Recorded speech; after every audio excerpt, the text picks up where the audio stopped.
Welcome to the deep dive. This is where we take source material, could be articles, studies, maybe personal stories, and really dig in to find the core insights for you. Basically, we do the deep reading, so you get the key takeaways, maybe some surprising bits, hopefully keep you engaged along the way. Exactly. And today we're looking at a really compelling personal story. It comes from a video where a foreigner talks about, well, a very tough first year living in the Philippines. Yeah, it's a firsthand account of being scammed. He really breaks down what happened, the events, the things he now sees as warning signs, and the lessons learned. Hard lessons. So our mission here is to unpack that story. We want to identify those key moments, the red flags he talks about, and sort of understand what it tells us about vulnerability, trust, navigating new places, Yeah. especially when you land with big dreams like he did. Right. Those expectations can really color things. Okay, let's dive in. Let's do it. So the story kicks off, as you said, with his arrival. He had that, common dream, great life, tropical country, maybe find love, Yeah. that whole ideal. He was definitely carrying that vision. And pretty quickly, he meets a woman. Hmm. He describes her initially as, good-looking, kind, considerate. And he specifically says very loving. That's interesting phrasing. Yeah, and looking back, he actually says too much, adding that, well, now he knows there was probably a reason for that intensity. An early sign, maybe. Could be. That kind of thing feels wonderful at first, but Yeah. in hindsight. Yeah. Yeah. And very early on, he meets her family. Ah, the family meeting. Right. He says it's something he's heard happens. He planned a lunch, and suddenly the whole clan is there. For him, it was about 30 people at a restaurant. 30 people, wow, for lunch. Yeah, and he paid the bill. He mentions this happened more than once, too. Maybe 2 or 3 times, right at the start. Okay, so that sets a certain expectation, maybe a financial one, certainly. Definitely a financial implication straight away. Yeah. He talks about then just getting caught up in the moment, letting his heart totally lead, not his head. Head over heels, basically. Pretty much. They were renting it first, and she had a brother and sister living on this particular subdivision. And they visited them there often. Yeah, and she apparently talked a lot about how nice it would be to live there, too, pointing out the security guard, how safe it felt, family close by, painting that picture. The ideal, secure little life. Exactly. And here's a really key point he makes, a lesson he learned the hard way. Okay. He says quite explicitly that at this stage, he hadn't done any research. None. Not into Filipino families, not the laws, not the culture, just running on emotion. That's a big gamble in a new country. Huge. Yeah. And then things move fast. While visiting this subdivision, an opportunity comes up. Let me guess. A house. Bingo.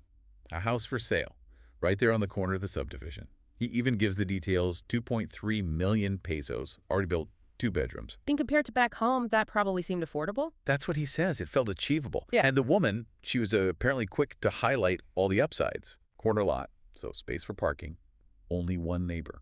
Yeah.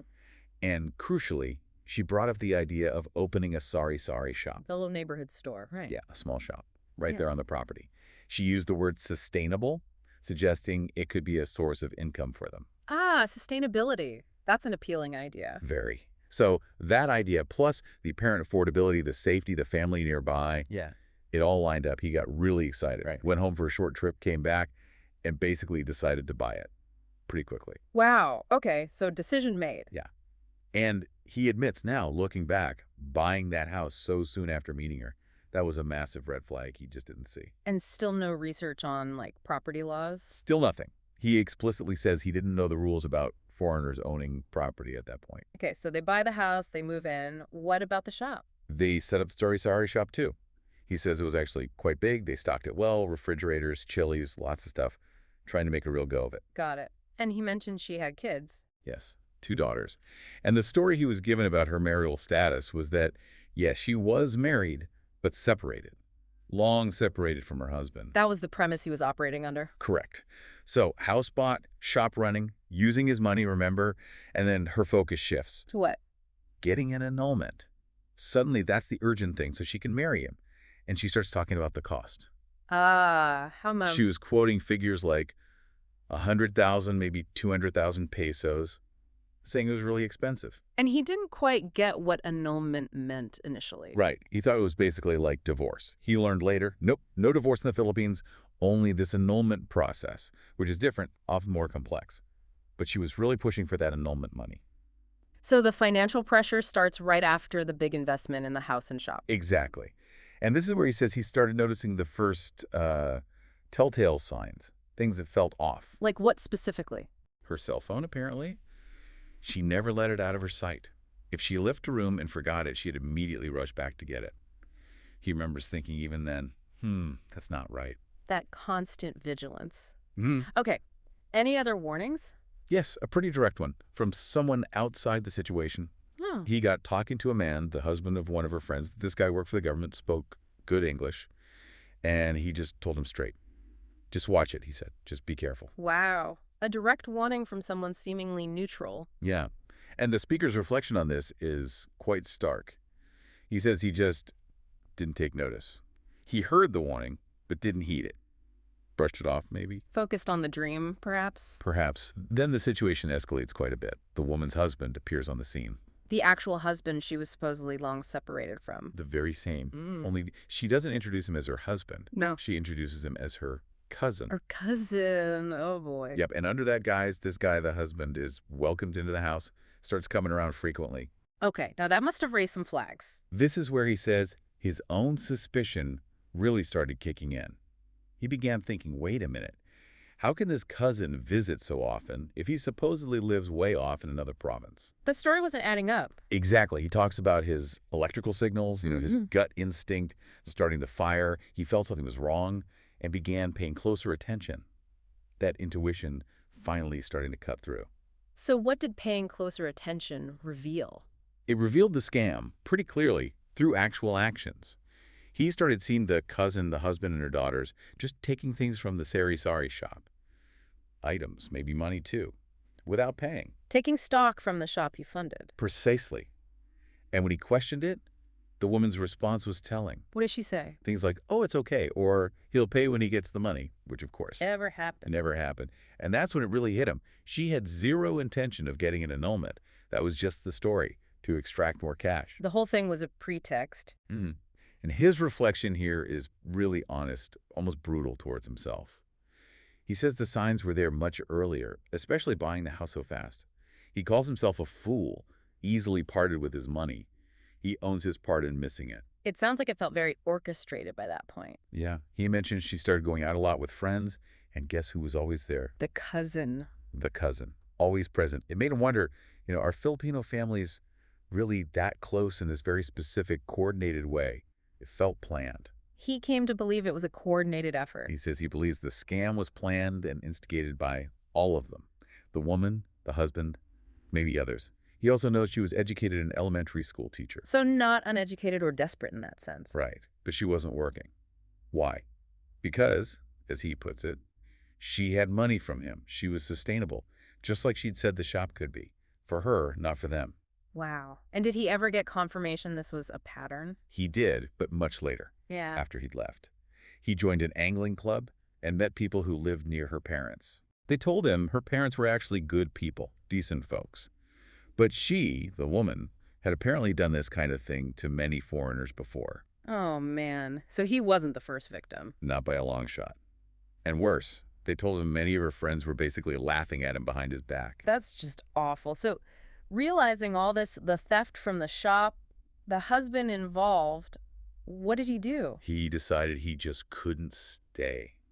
Seeing the husband and daughters taking things, knowing the truth, the whole dream was just shattered. It was impossible to continue. Think he confront her? He told her he was leaving. Her reaction wasn't good. How so? He says she got aggressive, actually picked up a knife, made some kind of threat. Didn't physically attack him, but the implication was there. Scary moment. Definitely. He says he basically called her bluff, looked her in the eye, and said something like, go on then. He didn't leave right then and there, though. No, probably too risky. He left later, when she wasn't around. He just decided to, as he put it, cut his losses. Just walked away. Packed his cases, left, changed his phone number, and moved quite far away. The whole thing, from landing with dreams to leaving disillusioned, took about 6 to 8 months. 6 to 8 months. That's fast. So what did she end up with? Well, she got the fully stocked sorry shop. She got a new Yamaha Mio motorbike he'd bought. She got the house, all the new furniture. She was indeed sustainable. In a way, yes. Set up quite nicely, thanks to him. And she didn't pursue him or anything? No. And he realized why. It wasn't about love or broken hearts. She knew he left because he knew. He'd figured out the scam. She already had what she wanted from him. He seems very clear about taking responsibility for his part in it. Very. He keeps coming back to it, scammed through his own stupidity, not seeing the signs, ignoring warnings, ignoring his gut. He calls it an expensive lesson. An expensive lesson and a shocking lesson, a real wake-up call. And he stresses, this kind of thing happens. He wasn't the first, won't be the last foreigner to fall into a similar trap in the Philippines. But the story doesn't entirely end there, does it? There's a perspective shift later on. That's right. He shares that now, today, his life is actually really good. He's happily married, beautiful wife, lovely son, nice home. He found genuine happiness. Which leads him to wonder. Yeah, he reflects, maybe, just maybe, that awful experience happened for a reason. That maybe he wouldn't have found his current happiness if he hadn't gone through that fire first. Finding a positive framing eventually. And does he offer advice based on all this? He does, very directly. Be careful, he says, especially if you have a big heart or if you're just swept up in that initial euphoria of being in a new, exciting place. That tropical dream can blind you. You can. And his most practical tip, given his experience with the whole annulment angle, Is try to find someone who isn't married. He admits it might be tricky, but given what happened to him, he thinks it's solid advice. Avoid that complication from the start. so, the whole journey. Optimistic arrival, falling fast, the scam unfolding piece by piece, the painful realization, cutting losses, and then eventually recovery, perspective, and finding real happiness later on. Quite the arc. A really intense arc, and it really highlights how crucial it is to notice those specific signs he talked about. Right, things like the obsessive phone guarding, the direct warnings from others, the story inconsistencies, like the cousin who lived far away but was always there, and then the outright theft from the shop. These weren't subtle hints in the end. No, they were pretty blatant signals he initially chose to overlook or explain away. Which brings us to a question for you, listening to this. How can recognizing similar patterns, maybe controlling behavior, maybe warnings from people you trust, maybe stories that just don't quite add up, how can recognizing those protect you? Not just in romance, but in any situation involving trust and, well, significant investment, whether emotional or financial. That's a really important takeaway.